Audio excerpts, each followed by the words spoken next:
지역의 시사 이슈를 쉽게 풀어 이야기하는 시간 시사토크, 아나운서 김문정입니다. 현 정부의 가장 아픈 손가락 하면 아무래도 부동산 정책이 아닐까 싶습니다. 갖은 노력에도 불구하고 전국의 아파트 가격이 천정부지로 치솟고 있는데요. 전주 역시 지난해 조정 대상 지역으로 지정될 만큼 투기 세력에 의한 집값 과열 현상이 두드러지게 나타났습니다. 이로 인한 투기 단속이 계속 이어지자 위지인들이 1억 원 미만의 소규모 아파트로 눈을 돌렸다고 하는데요. 잠시 후에 이와 관련한 이야기 구체적으로 나눠봅니다. 이에 앞서서 작년 8월이죠. 폭우와 섬진강댐 방류로 우리 지역의 남원시, 순창군과 임실군 그리고 전라남도 일부 지역이 큰 피해를 입었습니다. 그로부터 1년이 지났지만 주민들은 피해 보상이 아직도 제대로 이루어지지 않고 있다고 주장하는데요. 이와 관련한 내용 최영호 변호사와 함께 살펴봅니다. 안녕하세요. 예, 안녕하세요. 네. 작년 이맘때였죠. 섬진강 하류에 자리한 전라남북도 일부 지역이 수해로 인해서 큰 피해를 입었습니다. 당시만 해도 정부와 정치권이 모두 나서서 이 즉각적인 대안을 마련할 것처럼 좀 떠들썩했었는데 주민들 입장에서는 기대만큼 일이 잘 풀리지 않았던 것 같습니다. 이런 상황에서 올해 또 한 번의 장마를 맞아야 했던 마음은 좀 좋지 않았을 것 같은데요.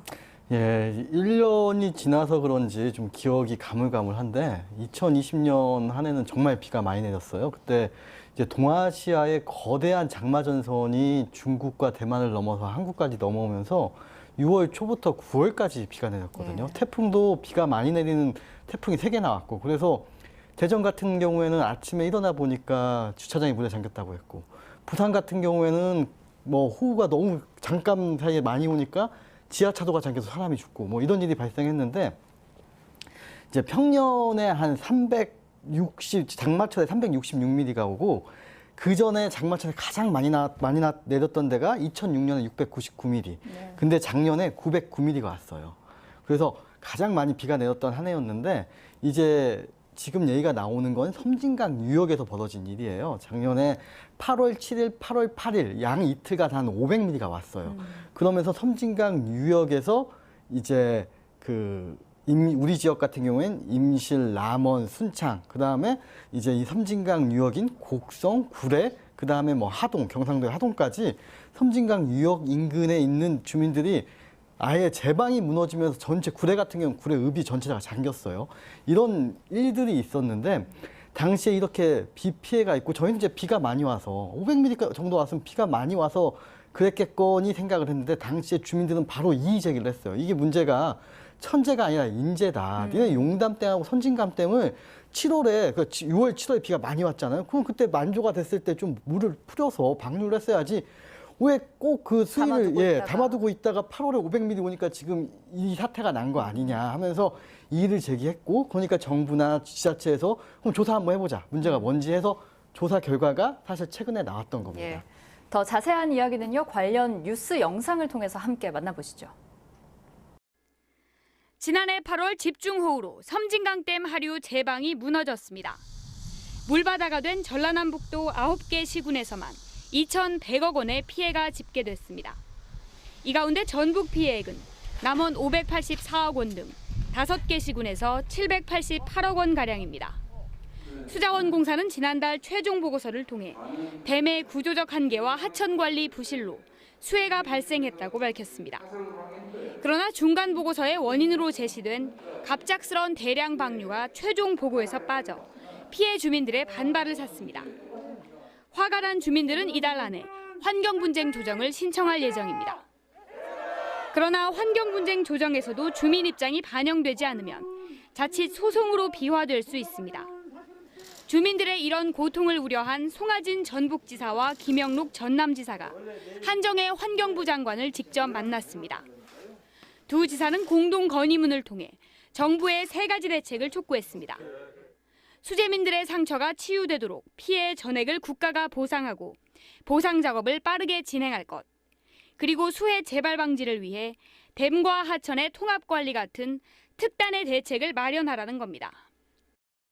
용담댐, 섬진댐의 수위를 평년보다 높게 유지하고 예비 방류를 하지 않아 홍수 조절 실패 등 댐 운영 관리의 부실이 수해의 근본 원인이므로 국가가 전액 보상할 필요가 있습니다. 수재민은 물론 도지사들까지 나서 국가의 빠른 보상을 촉구하자 환경부는 내일 수해 원인 조사 결과에 대한 대국민 입장을 발표할 예정입니다. 네, 물론 집중호우라는 기상이변도 있었지만 이 섬진강댐에서 갑자기 많은 물을 방류를 한 게 인근 지역 주민들이 큰 피해를 입은 원인이 됐죠. 그래서 정부와 피해 지역 자치단체 그리고 주민들이 모여서 이 수해 원인 조사 협의회를 구성을 했고 또 한국수자원학회 같은 전문기관에도 조사를 맡겼습니다. 그런데 최종적으로 수해 원인이 복합적이라는 다소 애매한 결론이 나왔는데요. 어느 한 기관이나 혹은 사람의 과실이 아니라 제도의 문제라면서 어느 한 곳에도 분명한 책임을 지우지 않았고 또 누가 봐도 가장 큰 문제였던 이 방류량을 늘렸던 부분 마지막에 누락이 됐습니다. 맹탕 조사다 이런 말까지 나오는데요. 이제 이 용역은 환경부에서 용역을 발주했고 그다음에 중앙정부 지자체 추천 전문가와 피해 주민 대표로 구성된 조사 협의회가 용역에 자문을 하도록 돼 있어요. 근데 이제 이 용역 결과를 놓고 보면 결과 부분에 이제 법제도, 댐 관리 지침 50년 넘게 그대로 홍수 대응에 한계가 있었고 강수량 증가를 예상하지 잘 못했다. 그다음에 100년 빈도 홍수에만 대응을 했는데 이번에는 200년 빈도 홍수였다. 이런 문제들이 좀 떠 있어요. 댐 운영의 구조적인 문제도 제도적, 기술적으로 홍수 조절 역량을 확보하지 못했다. 이런 얘기들이 있어요. 그러면 사실 지금 이번 조사는 제 생각엔 그래요. 제 생각에는 여기서 지금 당겨야 될 질문과 답이 있어야 되는 거예요. 그래서 만약에 여기에 근본적으로 담겨야 될 질문은 만약에 올해에도 작년과 같이 비가 왔을 경우에 똑같이 수해가 날 것이냐 안 날 것이냐 이걸 먼저 첫 번째 답을 해야 되거든요.